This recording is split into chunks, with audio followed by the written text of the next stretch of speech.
Estem molt contents que Guinovart torni a ser a Sant Cugat.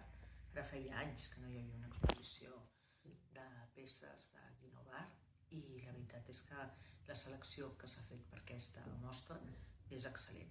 Hi ha unes obres sobre paper, hi ha obres sobre tela, hi ha rostolls i hi ha un tapís magnífic que fa de pont entre Agramunt